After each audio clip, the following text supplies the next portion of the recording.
Olá! Eu me chamo Helena e quero lhe dar boas-vindas. Seja muito bem-vinda, seja muito bem-vindo ao canal Elevação.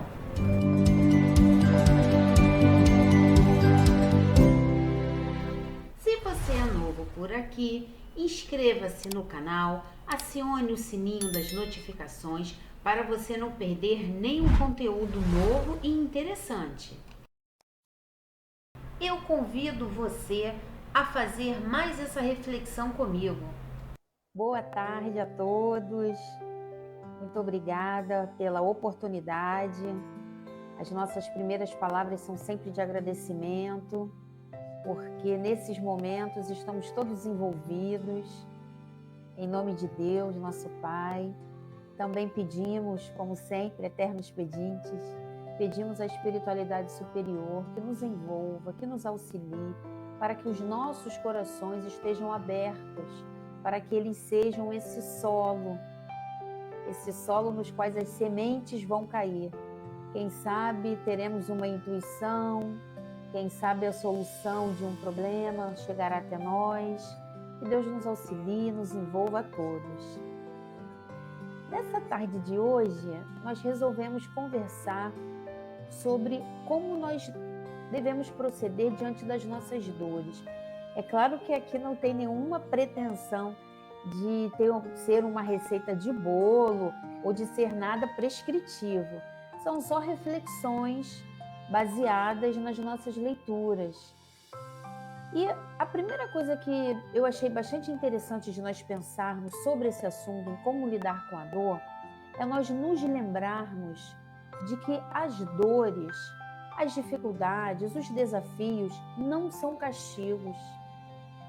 Porque às vezes nós nos esquecemos e quando passamos pelas dificuldades, pelos momentos desafiadores, nós nos sentimos esquecidos por Deus. Então é importante nós nos lembrarmos disso. As nossas dificuldades, os nossos desafios não são castigos, porque Deus é amor. João já nos disse isso. Então a lei também é de amor. A lei não é punitiva, a lei é educativa. Só que em alguns momentos, por ela ser educativa, nós vamos querer conseguir algo, mesmo que seja material ou não. Às vezes é um emprego, às vezes é uma relação, às vezes é uma cura física. E nós queremos que aquela situação, claro, é normal, queremos que aquela situação passe. Nós pedimos a Deus, fazemos as nossas preces e não somos ouvidos no nosso pensamento, no nosso julgamento. Nós achamos que estamos esquecidos. Então, gostaríamos de começar essa nossa reflexão da tarde de hoje, lembrando a todos nós de que as dores não são castigos. Porque às vezes nós trazemos também essa nossa culpa, esse atavismo. Ah, então eu fiz olho por olho, dente por dente. Eu fiz assim, é a lei de causa e efeito que vai funcionar exatamente da mesma forma. E nós sabemos que não é assim. É claro que nós sabemos também que nós vamos dar conta dos nossos atos. Porém, sabemos que onde a lei de justiça alcança, a lei do amor atenua. A lei de justiça existe, mas existe acima de todas as leis a lei do amor, que foi a lei que Jesus Cristo veio para nos exemplificar.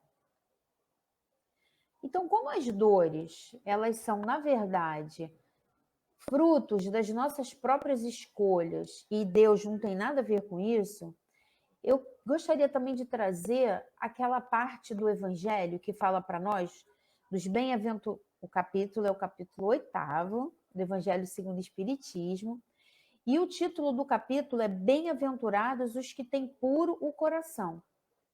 Lá no item 12, olha só que interessante, os que têm puro o coração. Se eu tenho o meu coração puro, eu vou ter menos dores, porque eu estarei em consonância com a lei do amor. É só para a gente situar. E lá tem uma parte que fala para nós sobre os escândalos. que a gente escuta muito. O escândalo, está escrito no Evangelho, o escândalo há de vir, mas ai daquele por quem ele venha. E às vezes nós podemos, é só uma suposição, não estou dizendo que ninguém faz isso, mas às vezes nós podemos achar que de fato o escândalo tem que acontecer como um fatalismo, como uma fatalidade. Não, tem que existir escândalos. Só que o escândalo, ele existe por conta da nossa evolução espiritual, por conta do nosso progresso moral que ainda não está muito evoluído. Então é por isso que a gente tem aquelas palavras, o escândalo há de vir. Ele não é uma fatalidade, mas ele é uma grande probabilidade. Jesus, Deus, até os nossos anjos guardiães, às vezes pensam, não, é possível que aconteça isso. É possível que ela caia aqui. Por que é possível que eu caia? Porque eu ainda não sou um espírito puro. Somente os espíritos puros, como Jesus Cristo, que alcançou esse patamar crístico, somente espíritos como ele são capazes de encarnar e não errarem mais. Eles não erram. Eles não vão errar mais. Então, isso é um dado muito importante para nós. Nós cometemos as nossas falhas não por fatalismo, mas por probabilidade. Então, lá no Evangelho diz-nos assim, olha só.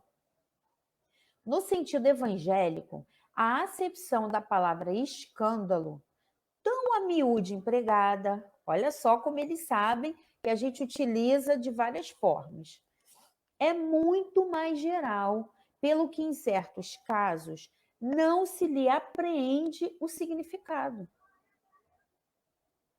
Já não é somente o que afeta a consciência de outrem.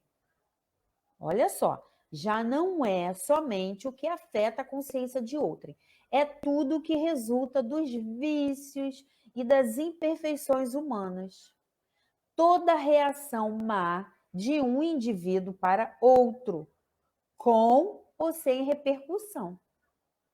Porque em algumas situações nós temos uma atitude errada, prejudicamos alguém, mas esse fato não repercute.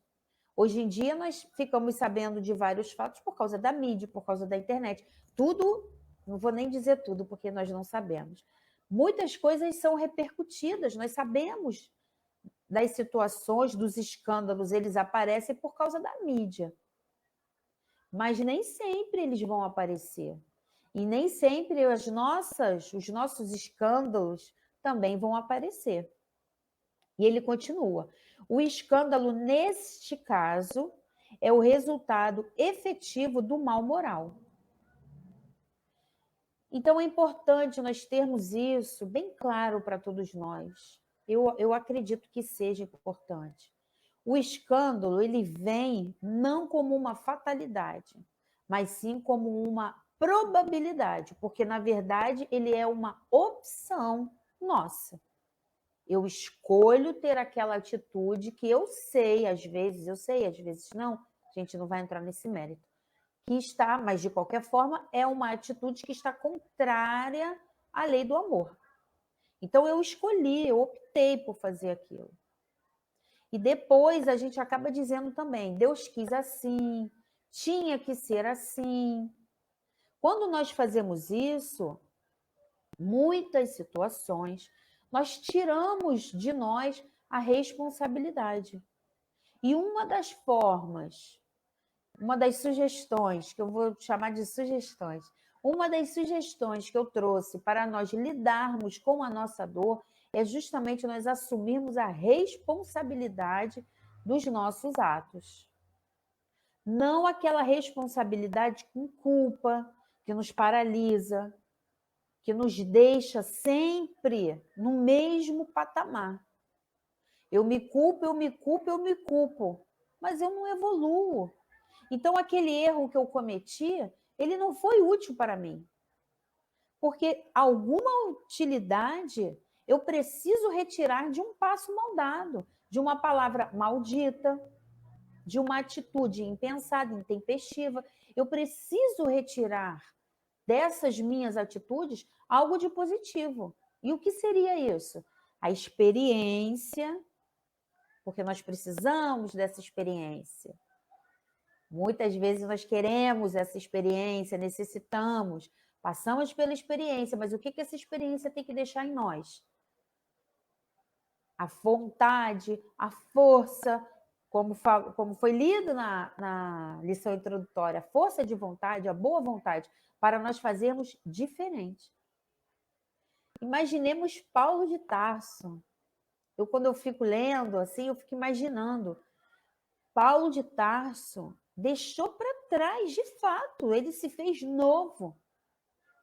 Ele deixou para trás tudo aquilo que ele havia feito, que estava contrário à lei do amor. Não que ele tenha deixado para trás fingindo que aquilo não aconteceu, porque não tem como. Mas ele deixou aquilo para trás no sentido de que ele pegou aquilo ali, ele se conscientizou, ele caiu do cavalo, né, lá em Damasco, colocou-se prostrado, ajoelhado aos pés de Jesus, da imagem de Jesus, da aparição, e perguntou: Senhor, o que queres que eu faça? Então ele deixou aquilo para trás como uma marra. Desatai-o e deixai-o ir. Não foi isso que Jesus disse quando ele auxiliou Lázaro a sair daquele estado cataléptico no qual ele se encontrava? Desatai-o e deixai-o ir. Então Jesus faz esse papel em nós. Ele nos tira desse estado de torpez, esse estado de desânimo no qual nós nos encontramos diante das nossas dores. Porque, eu não sei vocês, mas o desânimo bate à minha porta, lógico. A tristeza bate à minha porta. Sou humana, somos humanos. Também, como foi dito pela companheira no início, nós não vamos conseguir nos transformar de uma hora para outra. Essa transformação ela é devagar, ela acontece paulatinamente, mas ela tem que acontecer. Então, a minha primeira atitude é assumir a responsabilidade, como Paulo fez, por exemplo, pegando Paulo aí como exemplo. Assume a responsabilidade do que fez. E agora? Senhor, o que queres que eu faça? Só que, às vezes, para eu ouvir o que Jesus, o que Deus querem que nós façamos, nós precisamos nos religar. Nós precisamos de um canal. E um desses canais é a prece. Ao percebermos que estamos perdendo até mesmo não só o nosso ânimo, mas ao percebermos que estamos perdendo o prumo, que estamos nos distanciando daquilo que nós sabemos que é o caminho do meio, o equilíbrio, nem um lado nem o outro, ao percebermos que o desânimo está demais, a tristeza está demais. Emmanuel tem até uma página com esse título, Tristeza. Sugiro a leitura, que é uma página belíssima. E ele fala para nós da tristeza do mundo e a tristeza com Deus. A tristeza do mundo é essa que nos paralisa. Eu errei, ou alguém errou comigo. Eu traí, ou alguém me traiu. Eu agi errado, ou alguém agiu errado comigo. E aí nós ficamos paralisados. Não agimos, não nos movimentamos. E a tristeza com Deus, com Jesus, não. A tristeza com Jesus é essa que nós sentimos a dor moral, e que bom que nós sentimos a dor moral de um ato feito, um ato impensado feito. Isso é ótimo, porque nós percebemos que nós erramos ali. Então, eu pego esse sentimento, eu sinto, mas eu transformo. Eu faço com que aquela semente, que de repente seria uma semente que ficaria ali, que não daria frutos bons, eu faço com que ela dê bons frutos, eu faço com que ela frutifique. A parábola do semeador está aí para nos mostrar isso. E o semeador saiu a semear. E Jesus semeia a todo instante. Nós temos um investimento, recebemos um investimento muito grande do alto. Nosso anjo guardião, nosso mentor, oportunidades de ouvir outras pessoas falarem de assuntos para nós refletirmos. Nós temos muito investimento. Esse momento aqui, não nos enganemos. Esse momento é um investimento, não pelo que eu estou falando, de forma alguma, mas por toda a ambiência que está sendo feita na nossa casa, por tudo de bom que nós estamos recebendo. Esse momento é um investimento de Deus em nós. Deus investe em nós. Mas nem sempre nós percebemos os investimentos, nem sempre percebemos as oportunidades e ficamos paralisados na nossa dor. E a paralisia, o próprio nome já diz, não nos auxilia a evoluirmos. E nós não podemos nos esquecer, eu trouxe aqui para nós, que está lá no Livro dos Espíritos, questão 132, objetivos da encarnação. Kardec pergunta, quais são os objetivos da encarnação? A espiritualidade superior dá 2 objetivos. Chegar à perfeição. Como é que nós vamos chegar à perfeição se nós ficarmos paralisados, estagnados no nosso erro? Pensando, repensando. Às vezes eu já me peguei fazendo isso, e só mesmo a prece para cortar esse ciclo em mim. Ficar na mente rememorando aquele instante. Caramba, por que eu fui falar isso? Por que eu fui fazer isso? Ou por que aquela pessoa fez isso comigo? Ou por que ela falou isso comigo? E a gente fica naquela ideia fixa. E essa monoideia, se for uma monoideia voltada para o desânimo, diferente, apartada da lei do amor, ela não é boa. Ela não vai trazer para nós bons frutos. Ela não vai me auxiliar a chegar à perfeição. Isso sim é uma fatalidade. Não cometermos os erros, não sofrermos, isso não é fatalidade. Isso é probabilidade e isso é uma escolha. Mas chegarmos à perfeição é uma fatalidade. E só para esclarecer, quando eu digo a questão da dor ser uma escolha, é claro que eu não quero dizer aqui que nenhum de nós escolhe agora passar por situações complicadas. Mas primeiro que nós não sabemos do nosso planejamento. Nós não sabemos o que pedimos lá.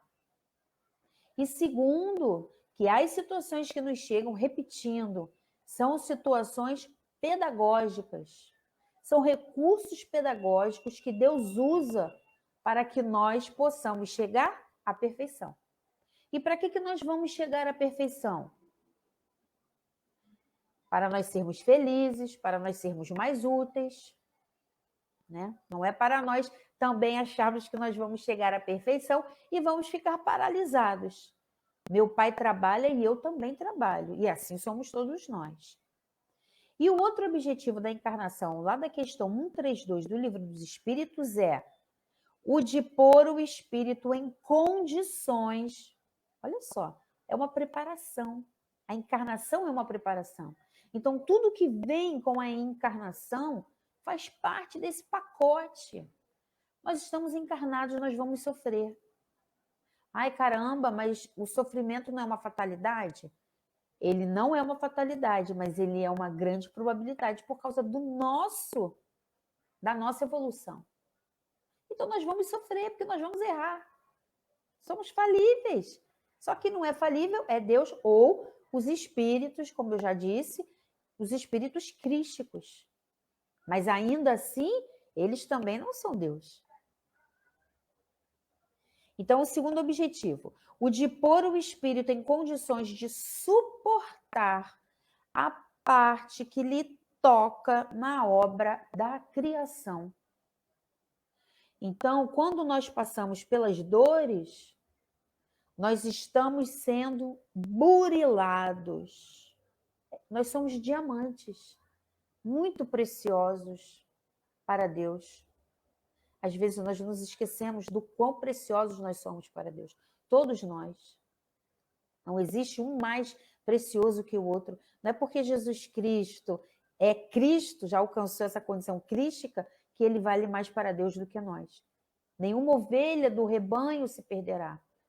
Então nós somos esse diamante, bruto ainda, e precisamos ser lapidados para que nós possamos colaborar na obra da criação. Então, as dores fazem parte desse pacote. Ué, mas aí, então, como é que eu vou fazer, gente, quando eu estiver sofrendo? Assumirmos a responsabilidade, vamos nos lembrar de que Deus é amor, de que somos muito amados por Ele, de que Ele não está nos castigando, de que aquele sofrimento tem um objetivo. Às vezes é fazer com que eu seja menos orgulhosa, às vezes é fazer com que eu me movimente mais, tome à frente as rédeas da minha vida, haja mais, seja mais ativa, saia da passividade. Não sabemos, mas algum objetivo aquela situação desafiadora tem para nós. Alguma lição ela tem para nos passar, para nos transmitir. Mas é importante nós estarmos atentos. E, mais uma vez, a prece, a meditação. E eu não falo nem daquela meditação mesmo, propriamente dita, aquela meditação que tem aquelas posições, porque às vezes a gente nem consegue sentar. Eu não consigo sentar daquele jeito. A gente não precisa daquilo. Às vezes, contemplando o céu, contemplando o canto de um pássaro, ouvindo uma música, nós nos conectamos com Deus, nós nos reconectamos. Religare, esse é o papel das religiões.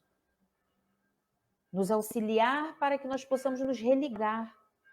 Porque existe uma grande probabilidade de nós estarmos o tempo inteiro nos apartando de Deus. E aí aquele momento da prece, aquele momento da calma, da música tranquila, da contemplação do céu azul, que eu olho daqui, eu fico babando esse céu azul lindo, querendo sair, mas não posso, mas contemplo o céu. E nesse momento, as intuições vão me chegando.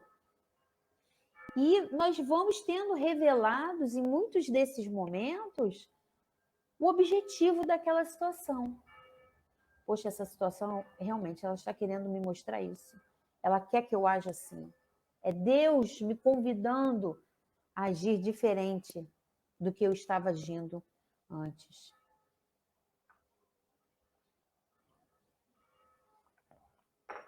Mas, às vezes, a gente não tem paciência. Eu sou extremamente impaciente, trabalhando a cada dia para conseguir adquirir essa qualidade, que é difícil. A gente não perde a paciência, ou a gente tem a paciência ou a gente não tem a paciência. Às vezes nós mostramos um pouquinho de paciência, mas quem é paciente, é paciente. Jesus não perde a paciência. Ele age com firmeza, mas ele não é impaciente. E eu trouxe aqui um trechinho pequenininho do livro Palavras de Vida Eterna. Quem quiser ler depois a página, vale bastante a pena. É a lição número 115, cujo título é Com Firmeza. Ainda conversando sobre aqueles objetivos da reencarnação. Ninguém se eleva sem atender às imposições da subida.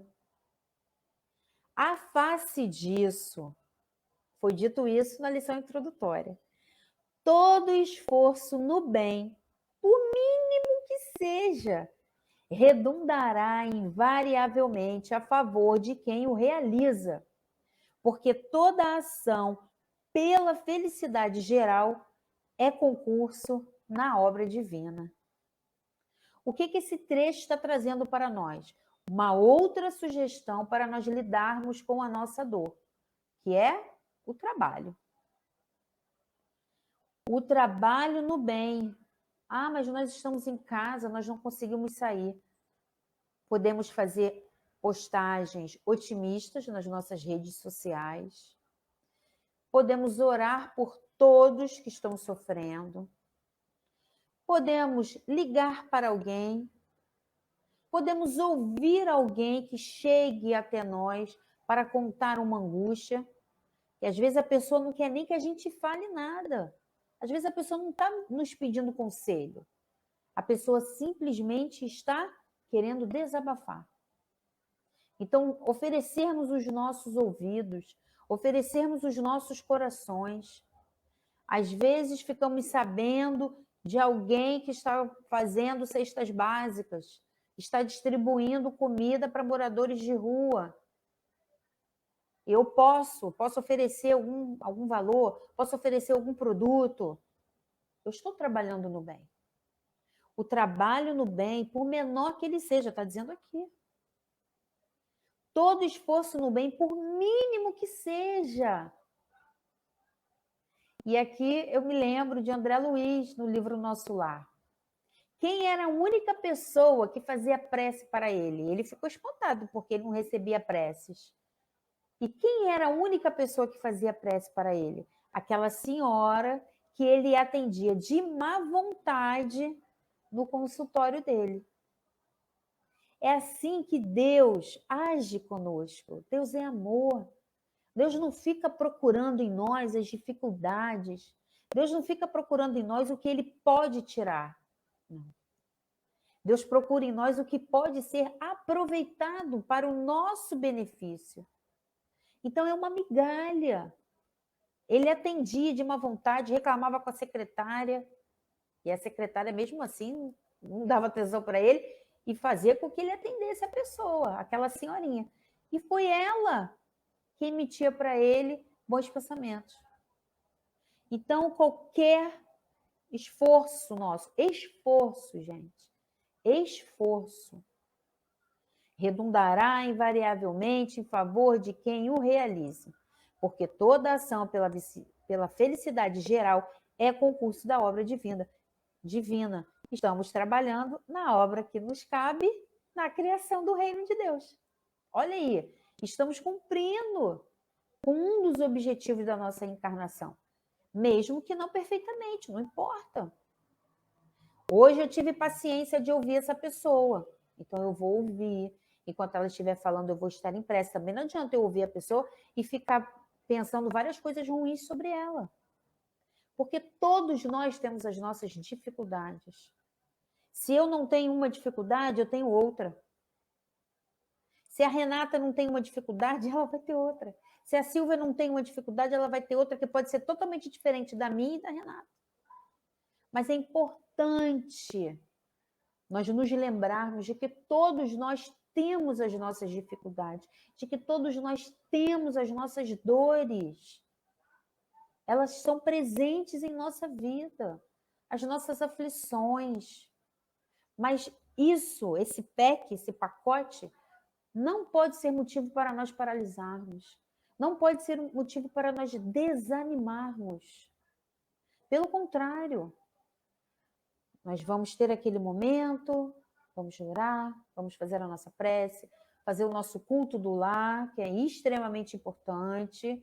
Quem não faz o culto do lar é uma sugestão que não é minha, quem sou eu? Os espíritos nos sugerem que façamos o culto do lar, mesmo que façamos sozinhos. Eu, durante anos, fiz culto do lar sozinha na minha casa, no meu quarto, que nem era meu, era compartilhado, mas naquele momento eu ficava lá sozinha. Então, não tem problema, vamos fazer o culto do lar. Desde que ele não se torne um motivo de discussão e de briga, porque também aí não vai resolver, não vai adiantar, ele vai até perder o seu objetivo. Então, olha, nós já falamos da lembrança de Deus, de assumirmos a responsabilidade dos nossos atos, porque dói assumir, mas a gente tem que assumir. Falamos do trabalho no bem e estamos falando agora da paciência. A paciência, eu até trouxe aqui para nós um trechinho, porque É difícil a gente ter paciência, né? Repito, não sei vocês, mas eu tenho uma dificuldade com a paciência. Porque nós fazemos a nossa prece. Eu estou passando por uma dificuldade, vamos supor. Eu faço a minha prece, eu trabalho no bem, eu me esforço. Então, o que é que eu espero? Eu espero que aquela minha atitude, eu espero que ela traga para mim agora aquela prece, que ela venha e desfaça tudo o que está acontecendo. Mas desfazer a circunstância pedagógica não vai nos ajudar. Olha o que Emmanuel nos diz, também no Palavras de Vida Eterna, página 166. O título da página é No Ato de Orar. Desse modo, se experimentas, olha só, é a desconfiança, a impaciência. Desse modo, se experimentas desconfiança e inquietação no ato de orar, simplesmente porque choras e sofres. Eu vou parar de orar, vou parar de fazer prece, porque não está adiantando nada. Quanto mais eu rezo, mais problemas eu tenho, então eu vou parar. Olha, Emmanuel. Lembra-te da compaixão e do discernimento que já presidem o lar humano. Na maioria dos lares humanos, nós observamos compaixão e discernimento. E não descreia da perfeita e infinita misericórdia do Pai Celestial. Se o lar humano se preocupa, se na nossa casa, geralmente nós nos preocupamos uns com os outros, quem dirá Deus que é perfeito? Deus é amor, é só misericórdia, é só bondade. E é por isso que Kardec perguntou o que é Deus na primeira questão do Livro dos Espíritos. Ele não perguntou quem é Deus. Porque se ele perguntasse quem é Deus, ele estaria dando para Deus características humanas. Quem? Quem é uma pessoa? E então, nesse caso, nós diríamos que ele sente vingança, que ele sente raiva, que ele sente tristeza. Deus não compartilha desses sentimentos, porque esses sentimentos são humanos. Até porque, por sermos imagem e semelhança de Deus, ele sabe até onde nós vamos chegar. E esse lugar é a perfeição. Então, ele enxerga lá na frente, ele vê lá longe, ele sabe. Então, ele não vai querer se vingar de nós. Deus não. Deus é amor. Deus é misericórdia infinita e bondade. E aí eu trouxe, é um dos meus capítulos favoritos, um trechinho lá do capítulo 5º, Bem-aventurados os aflitos, aquele trecho de Jesus nos convidando a sairmos da posição na qual nós nos encontramos e irmos até Ele. Vinde a mim, todos vós que estáis aflitos e sobrecarregados, que eu vos aliviarei. Tomai sobre vós o meu jugo e aprendei comigo, que sou brando e humilde de coração. E achareis repouso para vossas almas, pois é suave o meu jugo e leve o meu fardo. Jesus nos prometeu um consolador, né? Que para nós é a doutrina espírita. Se ele nos prometeu um consolador, é porque ele já sabia da probabilidade que nós teríamos de sermos consolados. E observemos que Jesus diz aqui que ele vai nos aliviar, e ele diz que o jugo dele é suave. O que é o jugo? Jugo é um instrumento de madeira que é colocado nos bois para que eles não saiam da direção correta, para que eles possam arar o campo. Então, eles colocam, os agricultores colocam esse jugo nos bois, nos cavalos, geralmente é boi, para que eles não desviem da rota. Então, Jesus diz para nós, é suave o meu jugo. mas o jugo existe. Se eu quero ir para a direita, mas é esse caminho da direita que me parece ótimo, maravilhoso, tudo de bom, eu vou ser feliz, eu vou ser realizada. Ai, gente, que maravilha. Eu acho, com a minha visão limitadinha. Mas Jesus, mas Deus, que já vê lá na frente, percebe, não. Se a Helena for pelo caminho do lado direito, ela vai cair e a queda vai ser grande. Então, vem o jugo. E o que é o jugo? É a dor. Porque eu quero algo. Estou super animada, super empolgada por algo. Seja em que campo da minha vida for. Se aquilo não se realiza, aquilo é uma dor. É uma frustração. É um sofrimento. Então, Jesus diz para nós que tem o jugo. Ele é suave, mas ele existe. E também diz que tem o fardo. Ele é leve, mas ele existe. Então, é condição humana nós passarmos pelas nossas dificuldades. O que vai nos diferenciar é como nós olhamos para essas dores, olhamos para esses desafios. Como nós lidamos com essa situação? Nós vamos nos rebelar? Porque Jesus fala aqui, ó. Aprendei comigo que sou brando e humilde de coração. Às vezes nós não somos nem brandos, nem tão pouco humildes. Nos rebelamos contra as situações com as quais, aliás, pelas quais nós não temos nenhum controle. Eu não tenho como controlar essa situação. Essa situação fugiu do meu controle. Eu fiz algo, esse algo eu poderia ter controlado, não controlei. E esse algo teve como consequência esse jugo aqui. Teve como consequência esse fardo. O que eu vou fazer? Eu vou me rebelar? Vou culpar a Deus? Vou culpar o outro? Foi ele que me falou, foi ele quem fez, foi ele. Por isso que eu agi assim. Eu estou nessa situação por causa do fulano, por causa do ciclano, por causa do beltrano. Não. Eu estou em determinada situação porque, de alguma forma, os meus atos me conduziram para esse jugo, para esse fardo.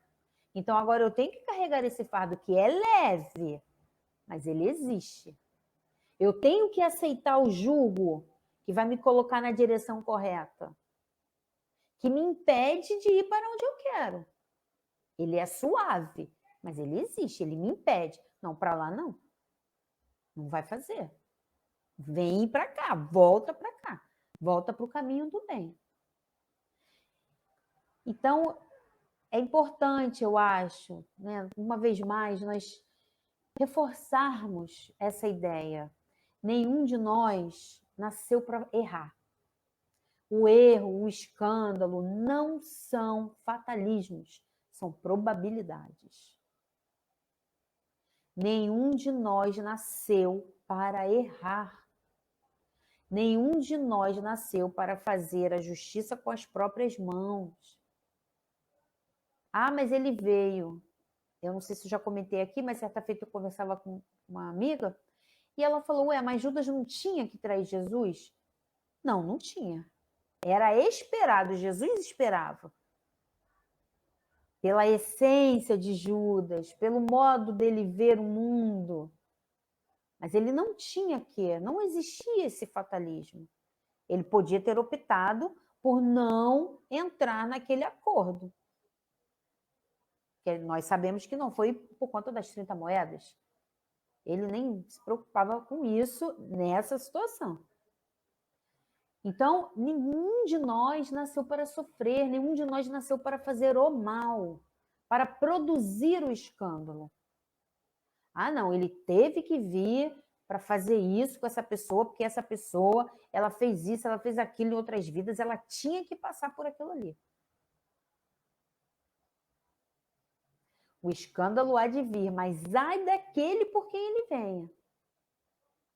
Então, reforçando, Se o escândalo realmente fosse necessário, fosse uma fatalidade, não teríamos essa segunda parte, mas ai daquele. Ué, Deus quer que eu faça algo. Eu vou lá, pode deixar. Eu vou fazer esse trabalho, com licença da palavra, né? Esse trabalho sujo. Eu vou fazer esse trabalho. Aí depois você vem, Deus, né? Isso é uma suposição. Aí você vem e quer me punir? Ué, mas eu não tinha que fazer isso? Não. Nenhum de nós tem que fazer o mal. Todos nós fomos criados à imagem e semelhança de Deus para produzirmos o bem. Esses são os objetivos da nossa reencarnação. Nos aperfeiçoarmos e estarmos prontos para colaborarmos na obra da criação do reino do bem aqui, onde nós estamos e onde nós estivermos. Então, para finalizar, que eu estou vendo aqui que a hora já passou, né, já está chegando, eu gostaria de deixar um trecho que eu leio muitas vezes. Então, eu gostaria de compartilhar com vocês esse trecho. Ele está lá no capítulo 9 do Evangelho segundo o Espiritismo, cujo título é Bem-aventurados os que são brandos e pacíficos. O item é porque possuirão a terra. O item é o item 7, cujo título é A Paciência. É uma comunicação de 1862. E o Espírito Amigo nos diz assim: coragem, irmãos, tendes no Cristo o vosso modelo. Mais sofreu ele do que qualquer de vós e nada tinha de que se penitenciar. Ao passo que vós tendes de expiar o vosso passado e de vos fortalecer para o futuro. Sede, pois, pacientes. Sede cristãos. Essa palavra resume tudo. Um espírito amigo. Sermos cristãos exige de nós um algo mais. Sermos cristãos exige de nós que nós nos lembremos a todos os instantes dos exemplos deixados por Jesus. E vamos nos lembrar, companheiros, de que ele nos prometeu de que ele estaria conosco até o final dos tempos. E ele está e estará. Que Deus abençoe a todos nós e muito obrigada pela atenção.